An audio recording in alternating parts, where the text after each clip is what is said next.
اعوذ باللہ من الشیطان الرجیم بسم اللہ الرحمن الرحیم قال فما خطبكم ایہا المرسلون 27ویں پارے میں سورۃ الذاریات کے 2 رکوع اور سورۃ طور تا سورۃ حدید 6 مکمل صورتیں شامل ہیں۔ رکوع نمبر 2 مجرم قوموں کے جرائم اور ان پر عذاب۔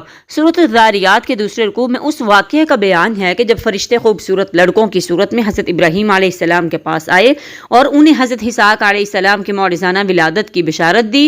اس کے بعد اسی رکوع میں قوم لوط، آل فرعون، قوم عاد، قوم سمود اور قوم نوح کے جرائم اور ان پر نازل ہونے والے عذابوں کا ذکر ہے۔ رکوع نمبر 3 انسانوں اور جنوں کا مقصد تخلیق اللہ کی عبادت ہے۔ تیسرے رکوع میں ارشاد ہوا کہ اللہ نے بلند و بالا آسمان اور وسیع و عریض زمین بنائی اور اللہ کائنات کو مزید وسعت دے رہا ہے۔ اس نے ہر شے کو جوڑوں کی صورت میں پیدا کیا ہے، جس طرح زمین آسمان کا جوڑا ہے، اسی طرح آخرت کی زندگی دنیا کی زندگی کا جوڑا ہے۔ آخرت کی زندگی میں سرخرو ہونے کے لیے ضروری ہے کہ ہم دنیا کی زندگی میں اپنا مقصد زندگی پورا کریں۔ انسانوں اور جنوں کا مقصد تخلیق ہے اللہ کی عبادت، یعنی زندگی کے ہر گوشے میں ذوق و شوق سے اللہ کی اطاعت۔ اگر ہم نے ایسا نہ کیا تو آخرت میں رسوائی کا سامنا کریں گے۔ سورۃ طور کافروں کے لیے پرجلال وعید۔ رکوع نمبر 1 نیک اولاد جنت میں ساتھ ہوگی۔ پہلے رکوع میں حق کو جھٹلانے والوں کے لیے بدترین عذاب کی وعید ہے۔ اس کے برعکس پرہیزگاروں کے لیے نعمتوں والی جنت کی بشارت ہے۔ جنت میں نیک انسان کو اس کی نیک اولاد کے ساتھ رکھا جائے گا۔ اگر کسی کے اعمال کی کمی کی وجہ سے اس کا درجہ جنت میں نیچے ہوگا تو اللہ اپنے فضل سے اس کا درجہ بڑھا کر اوپر والے رزق کے ساتھ کر دے گا۔ جنتی کہیں گے کہ ہمیں یہ انعام اس لیے ملا ہے کہ ہم اپنے گھر میں غافل نہیں تھے بلکہ اللہ سے ڈرتے رہتے تھے۔ اللہ نے ہم پر احسان فرمایا اور ہمیں جہنم کے عذاب سے بچا لیا۔ رکوع نمبر 2 اللہ تعالیٰ کا گستاخانِ رسول صلی اللہ علیہ وسلم پر غیظ و غضب۔ دوسرے رکوع میں بڑے جلالی اسلوب میں مشرکین مکہ کے اعتراضات کا جواب دیا گیا کہ وہ آپ صلی اللہ علیہ وسلم پر کاہن، مجنون اور شاعر ہونے کا بہتان لگا رہے تھے۔ جواب دیا گیا کہ یہ عقل کے اندھے غور کریں کہ کیا ایسے پاکیزہ کردار اور اعلیٰ اخلاق کی حامل ہستی کاہن، مجنون اور شاعر ہو سکتی ہے؟ انہیں چیلنج دیا گیا کہ اگر قرآن کسی انسان کا بنایا ہوا کلام ہے تو پھر وہ بھی مقابلے میں قرآن جیسا کلام بنا کر دکھائیں۔ ان سے للکار کر پوچھا گیا کہ کائنات کس نے بنائی ہے، خود ان کی ذات کو کس نے بنایا ہے، کیا وہ خود ہی اپنے خالق ہیں؟ اگر وہ ہٹ درمی سے باز نہ آئے تو ان قریب اللہ کا عذاب انہیں گھیر لے گا۔ نبی کریم صلی اللہ علیہ وسلم کو خوشخبری دی گئی کہ آپ صلی اللہ علیہ وسلم پر ہر وقت اللہ کی نظر کرم ہے۔ مخالفین کے اعتراضات کو صبر و تحمل سے برداشت کیجیے اور ان کے برے انجام کا انتظار کیجیے۔ اطمینان قلب کے لیے اللہ کا ذکر کرتے رہیے۔ سورۃ نجم اللہ تعالیٰ کی بے مثال قدرتوں کا بیان۔ رکوع نمبر 1 حضرت جبرائیل علیہ السلام کا ملکوتی صورت میں دیدار۔ پہلے رکوع میں آگاہ کیا گیا کہ نبی کریم صلی اللہ علیہ وسلم اپنی خواہش نفس سے کچھ نہیں بولتے بلکہ وہی بات کہتے ہیں جو اللہ نے ان کی طرف وحی کی ہے۔ گویا ارشادات نبوی صلی اللہ علیہ وسلم بھی دراصل اللہ کی عطا کردہ ہدایت کا مظہر ہیں۔ قرآن حکیم اللہ کا کلام ہے جو بندوں تک 2 راویوں کے ذریعے پہنچا۔ ایک ہے حضرت جبرائیل علیہ السلام اور دوسرے ہیں نبی کریم صلی اللہ علیہ وسلم۔ نبی کریم صلی اللہ علیہ وسلم نے حضرت جبرائیل علیہ السلام کو 2 مرتبہ ان کی ملکوتی شکل میں دیکھا۔ ایک مرتبہ زمین پر جب انہوں نے آپ صلی اللہ علیہ وسلم پر سورۃ مدثر کی ابتدائی 7 آیات نازل فرمائیں، اس وقت پورا افق حضرت جبرائیل علیہ السلام امین کے وجود سے چھپ رہا تھا۔ دوسری مرتبہ شب معراج میں جب وہ آسمانوں پر بیری کے ایک ایسے درخت کے پاس ظاہر ہوئے جو جنت کے قریب ہے، اس بیری پر اس وقت اللہ کے انوار و تجلیات کے عظیم مظاہر چھائے ہوئے تھے۔ نبی کریم صلی اللہ علیہ وسلم نے کئی اور آیات الہی کا بھی مشاہدہ کیا۔ آپ صلی اللہ علیہ وسلم نے یہ مشاہدہ خوب جم کر کیا۔ آپ صلی اللہ علیہ وسلم کی نگاہوں میں بھرپور حوصلہ نظر تھا، البتہ نگاہوں نے ادب و احترام کا پورا لحاظ رکھا۔ رکوع نمبر 2 اللہ کی اجازت کے بغیر کوئی شفاعت نہ کر سکے گا۔ دوسرے رکوع میں مشرکین مکہ کے اس دعوے کی تردید کی گئی کہ فرشتے ان کی سفارش کریں گے۔ واضح کیا گیا کہ سفارش ہوگی اللہ کی اجازت سے اور اس کے حق میں جس کے لیے اللہ پسند فرمائے گا۔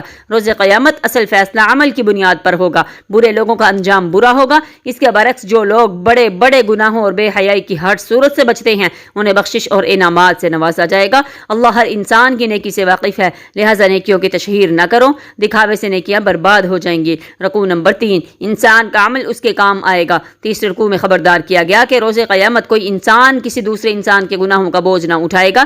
ہر انسان کو اپنے اعمال کا بدلہ مل کر رہے گا۔ گا۔ عن قریب تمام انسانوں کے اعمال اللہ کی عدالت میں پیش ہوں گے اور اللہ ہر انسان کو اس کی اچھی یا بری کوشش کا پورا پورا بدلہ دے گا۔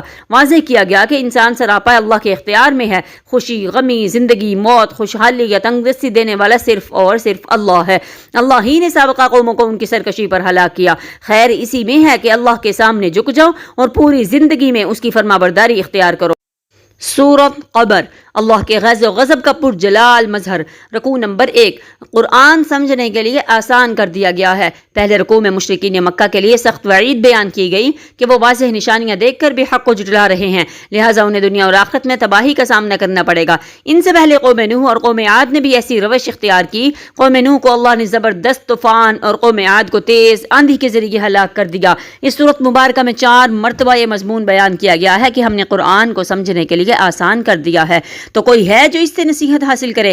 قرآن حکیم ایسی مشکل کتاب نہیں ہے جسے صرف علماء کرام ہی سمجھ سکتے ہوں۔ اللہ نے اس قرآن کے ذریعے ایسے لوگوں کو ہدایت دی جن کے بارے میں خود قرآن کا تبصرہ ہے۔ وَإِن كَانُوا مِن قَبْلُ فِي ضَلَالٍ مُبِينٍ، وہ لوگ اس سے پہلے کھلی گمراہی میں تھے۔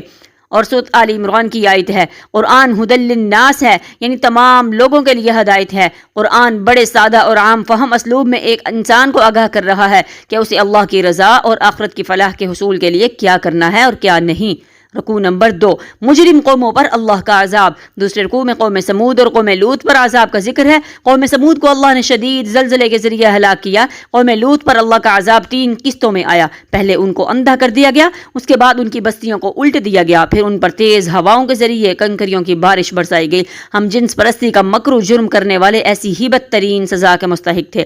رکوع نمبر 3۔ جیسا عمل ہوگا ویسا ہی بدلہ ملے گا۔ تیسرے رکوع میں آل فرعون پر عذاب کے ذکر کے بعد آگاہ کیا گیا کہ جو قوم اللہ کی نافرمانی کرے گی اپنے کیے کا وبال پا کر رہے گی۔ مشرکین مکہ کے ساتھ بھی ایسا ہی ہوگا۔ عن قریب وہ ہزیمت سے دوچار ہوں گے۔ روز قیامت انہیں منہ کے بل جہنم کی آگ میں گھسیٹا جائے گا۔ انسان کا ہر عمل خواہ چھوٹا ہو یا بڑا لکھا جا رہا ہے اور اسی کے مطابق اسے بدلہ ملے گا۔ متقی اللہ کی قربت کے مقام پر ہوں گے اور جنت کے مشروبات سے لطف اندوز ہو رہے ہیں۔ سورۃ رحمان، قرآن کی زینت۔ رکوع نمبر 1۔ قرآن حکیم کے سیکھنے اور سکھانے کی فضیلت۔ پہلے رکوع میں قرآن حکیم کے سیکھنے اور سکھانے کی فضیلت 4 چوٹی کی چیزوں کا ذکر کر کے واضح کی گئی۔ اللہ کی چوٹی کی شان ہے صفت الرحمن، چوٹی کا علم ہے علم قرآن، اور چوٹی کی مخلوق ہے انسان، اور انسان کا چوٹی کا وصف ہے قوت بیان۔ اعلیٰ شے کا استعمال بھی اعلیٰ ہونا چاہیے۔ انسان کی صفت بیان کا اعلیٰ ترین استعمال ہے قرآن حکیم کا سیکھنا اور سکھانا۔ ارشاد نبوی صلی اللہ علیہ وسلم ہے، تم میں سے بہترین لوگ وہ ہیں جو قرآن سیکھتے اور سکھاتے ہیں۔ اس کے بعد مختلف مظاہر قدرت کا تذکرہ کر کے توجہ دلائی گئی کہ کائنات کی ہر شے میں توازن ہے۔ یہ توازن اس بات کا پیغام دے رہا ہے کہ ہم بھی اپنے جملہ معاملات میں توازن کا پہلو قائم رکھیں اور انتہا پسندی سے اجتناب کریں۔ رکوع نمبر 2۔ انسانوں اور جنات کی بے بسی۔ دوسرے رکوع میں ارشاد ہوا کہ مظاہر قدرت بڑے حسین ہیں لیکن فنا ہونے والے ہیں، ان میں کھو کر غافل نہ ہو جانا۔ صرف اور صرف اللہ سبحانہ و تعالیٰ کا رخ انور اپنی پوری آب و تاب اور جمال و جلال کے ساتھ ہمیشہ باقی رہے گا۔ اس ہستی کے ساتھ مسلسل لو لگا کر ہم بھی دائمی رحمت و سکون اور نعمتیں حاصل کر سکتے ہیں۔ انسانوں اور جنات کو ان کی بے بسی سے آگاہ کیا گیا، چیلنج دیا گیا کہ تم اگر خود کو بڑا طاقتور سمجھتے ہو تو کائنات کی حدود سے نکل کر دکھاؤ۔ جو ایسا کرے گا اسے آگ اور دھوئیں سے لبریز شعلوں سے جلا دیا جائے گا۔ پھر قیامت کا نقشہ کھینچا گیا کہ اس روز مجرم اپنے چہروں سے پہچان لیے جائیں گے، انہیں سر کے بالوں اور ٹانگوں سے پکڑ کر جہنم میں ڈال دیا جائے گا، وہاں انہیں دہکتی ہوئی آگ اور کھولتے ہوئے پانی کے عذاب کا مزہ چکھنا ہوگا۔ رکوع نمبر 3۔ 2 طرح کی جنتیں۔ تیسرے رکوع میں اصحاب الیمین اور مقربین کی جنتوں کا ذکر کیا گیا۔ اصحاب الیمین وہ سعادت مند ہیں جنہیں نامہ اعمال دائیں ہاتھ میں دیا جائے گا۔ ان کی جنت میں باغات انتہائی گنے ہوں گے، چشمے بہہ رہے ہوں گے، ہر طرح کے میووں کی کثرت ہوگی، ان کی بیویاں شرم و حیا کی پیکر اور موتی مونگوں کی طرح حسین ہوں گی۔ مقربین وہ ہیں جو بغیر حساب کتاب کے جنت میں داخل ہوں گے۔ ان کی جنت میں باغات انتہائی گہرے سبز رنگ کے ہوں گے، چشمے پھوٹ رہے ہوں گے، میوے کھجوریں اور انار کثرت سے ہوں گے۔ ان کی بیویاں نیک سیرت حوریں ہوں گی جو خیموں میں مکین ہوں گی تاکہ پردے اور شرم و حیا کے اقدار ملحوظ رہیں۔ وہ نفیس بچھونوں پر ٹیک لگائے تشریف فرما ہوں گے۔ بلا شبہ بہت ہی بابرکت ہے اس رب کریم کا نام جو بڑی عظمت کا حامل اور کرم کرنے والا ہے۔ سورۃ واقعہ، آخرت میں انسانوں کے احوال کا بیان۔ رکوع نمبر 1۔ انسانوں کی 3 گروہوں میں تقسیم۔ پہلے رکوع میں خبردار کیا گیا کہ قیامت واقع ہو کر رہے گی۔ اس روز کئی لوگ جو دنیا میں بڑے سمجھے جاتے تھے اپنے جرائم کی پاداش میں ذلیل ہو کر پست ہو جائیں گے، اور بہت سے لوگ جو دنیا میں نمایاں نہ تھے اپنے اعلیٰ کردار کی وجہ سے بلند مقامات پر فائز ہوں گے۔ تمام انسان 3 گروہوں میں تقسیم کر دیے جائیں گے، ایک مقربین جو بغیر حساب کتاب کے جنت میں داخل ہوں گے، دوسرے اصحاب الیمین جنہیں ان کا نامہ اعمال دائیں ہاتھ میں دیا جائے گا اور آسان حساب کے بعد بھی وہ جنت میں جائیں گے، تیسرے اصحاب الشمال جنہیں نامہ اعمال بائیں ہاتھ میں ملے گا اور وہ جہنم کا نوالا بنیں گے۔ پھر اس رکوع میں مقربین اصحاب الیمین کو ان کی جنتوں میں عطا کی جانے والی نعمتوں کا ذکر ہے۔ رکوع نمبر 2، اصحاب الشمال کا برا انجام۔ دوسرے رکوع میں ان عذابوں کا بیان ہے جن کا اصحاب الشمال جہنم میں سامنا کریں گے۔ یہ بد نصیب دنیا میں آسودہ حال تھے، بڑے بڑے گناہ کرتے تھے، مرنے کے بعد دوبارہ جی اٹھنے کا انکار کرتے تھے۔ پھر اسی رکوع میں اللہ کی 4 عظیم قدرتوں کا بیان سوالیہ اسلوب میں ہے۔ رحم مادر میں انسان کی تخلیق کون کرتا ہے؟ بیج کو پھاڑ کر کھیتی کون اگاتا ہے؟ بادلوں سے بارش کون برساتا ہے؟ انسانوں کے فائدے کے لیے آگ کس نے بنائی؟ بلا شبہ یہ تمام قدرتیں اللہ ہی کی ہیں۔ اللہ ہمیں اپنا ذکر اور شکر کرنے کی توفیق عطا فرمائے، آمین۔ رکوع نمبر 3، موت کا منظر۔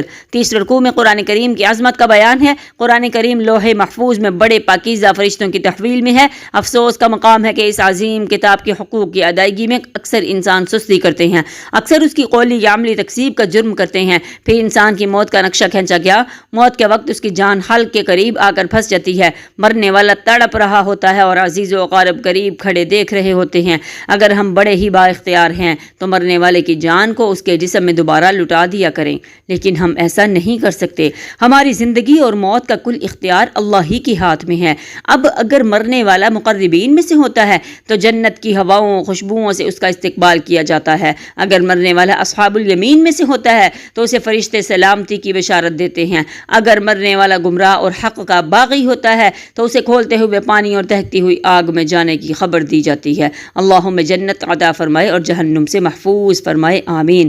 سورۃ حدید، دینی تقاضوں کا بیان۔ رکوع نمبر 1، پہلے رکوع میں ذات صفاتی باری تعالیٰ بڑی شان کے ساتھ بیان کی گئی ہیں۔ خاص طور پر اللہ کی یہ صفت دوبارہ بیان کی گئی، 2 بار بیان کی گئی کہ وہ بادشاہ حقیقی ہے۔ لوگ اللہ کو خالق رازق تو مانتے ہیں لیکن بادشاہ حاکم تسلیم کر کے اس کی عطا کردہ شریعت نافذ کرنے کے لیے تیار نہیں۔ پھر اسی رکوع میں دین کے 2 تقاضے بیان کیے گئے ہیں۔ پہلا تقاضا یہ ہے کہ ایمان حقیقی اپنے دلوں میں پیدا کرو، ایسا ایمان جو تمہارے کردار میں نظر آئے اور تمہارا حال بن جائے۔ دل میں ایمان پیدا کرنے کا ذریعہ ہے قرآن حکیم۔ اس پر غور و تدبر سے انسان کا دل نور ایمان سے منور ہو جائے گا۔ دوسرا تقاضا یہ ہے کہ اللہ نے تمہیں دنیا میں جس شے پر عارضی اختیار عطا کر رکھا ہے اسے اللہ کی راہ میں لگا دو۔ جو لوگ دین کی مغلوبیت کے دور میں اللہ کی راہ میں مال لگاتے اور محنت کرتے ہیں ان کے لیے اللہ کے ہاں بہت اونچے درجات ہیں۔ رکوع نمبر 2، دین کے تقاضے ادا نہ کرنے کی سزا۔ دوسرے رکوع میں دعوت دی گئی کہ اللہ کے دین کے لیے مال خرچ کرو، یہ خرچ اللہ کے ذمہ قرض ہے جسے وہ بڑھا چڑھا کر لوٹائے گا۔ اس کے بعد پل سے رات کا نقشہ کھینچا گیا۔ یہ پل ایک تاریک راستہ ہے جو جہنم کے اوپر سے گزرتا ہے۔ دین کے تقاضے ادا کرنے والے 2 نوروں کی روشنی میں پل سے رات کا تاریک مرحلہ عبور کر کے جنت میں داخل ہو جائیں گے۔ ایمان کا نور ان کے سامنے ہوگا اور دین کی خدمت کا نور ان کی دائیں طرف۔ دین کے تقاضے ادا نہ کرنے والے منافق قرار پائیں گے، وہ نور سے محروم ہوں گے اور ٹھوکریں کھا کر جہنم میں گر جائیں گے۔ اہل ایمان کو پکار کر کہیں گے کیا ہم دنیا میں تمہارے ساتھ نہیں تھے؟ وہ کہیں گے ہاں، لیکن تم مال و اولاد کے فتنے کا شکار ہو گئے، دین کے تقاضے ادا کرنے کے حوالے سے انتظار کرتے رہے اور پھر شک میں پڑ گئے۔ شیطان نے تمہیں بخشش کی امیدیں دلا کر دھوکہ دیا، اب تمہارا حشر جہنم میں کافروں کے ساتھ ہوگا۔ رکوع نمبر 3، دنیوی زندگی کے 5 ادوار۔ تیسرے رکوع میں انسان کی دنیوی زندگی کے 5 ادوار کا ذکر ان دلچسپیوں کے ساتھ کیا گیا جو انسان کو اپنے اندر جذب کر کے دینی تقاضوں سے غافل کر دیتی ہیں۔ یہ 5 ادوار ہیں: بچپن کا معصومانہ کھیل، لڑکپن میں کھیل تماشا اور تفریحات کی لذت، جوانی میں زیب و زینت کا اہتمام، ادھیڑ عمر میں ایک دوسرے سے آگے نکلنے کی دوڑ اور بڑھاپے میں مال و اولاد کی کثرت کی ہوس۔ دنیوی زندگی بالکل کھیتی کی مانند ہے جو بڑھتی ہے، عروج کو پہنچتی ہے، لیکن پھر زرد ہو کر خشک ہو جاتی ہے اور چورا چورا ہو کر مٹی میں مل جاتی ہے۔ کھیتی خاتمے کے بعد دوبارہ زندہ نہ ہوگی، لیکن انسان کو مرنے کے بعد دوبارہ زندہ ہونا ہے۔ عقل مند ہیں وہ لوگ جو دنیا کی رعنائیوں میں کھونے کے بجائے آخرت میں بخشش اور جنت کے حصول کے لیے کوشش کرتے ہیں۔ اس کے بعد دنیا کے ان حوادث کی حقیقت بیان کی گئی جن کا اثر لے کر انسان دین کے تقاضوں سے غافل ہو جاتا ہے۔ یہ حوادث انسان کے صبر یا شکر کا امتحان بن کر آتے ہیں۔ امتحان میں وہ کامیاب ہوتا ہے جو مصائب پر صبر کرے اور کامیابیوں پر اترانے کی بجائے اللہ کا شکر ادا کرے۔ رکوع نمبر 4، رہبانیت، دینی تقاضوں سے فرار کی راہ۔ آخری رکوع میں رہبانیت یعنی ترک دنیا کو دینی تقاضوں سے فرار کی راہ قرار دیا گیا اور ایسا کرنے والوں کی مذمت کی گئی۔ دنیا میں رہو، باطل قوتوں کے خلاف جہاد کرو اور انہیں شکست دے کر عدل کا نظام قائم کرو۔ عیسائیوں کو ترغیب دی گئی کہ وہ رہبانیت کا راستہ اختیار کرنے کے بجائے اللہ کے آخری رسول صلی اللہ علیہ وسلم پر ایمان لا کر ان کی پیروی کرے۔ اللہ ان کے گناہوں کو بخش دے کر اپنے عظیم فضل سے دوہرا اجر عطا فرمائے گا۔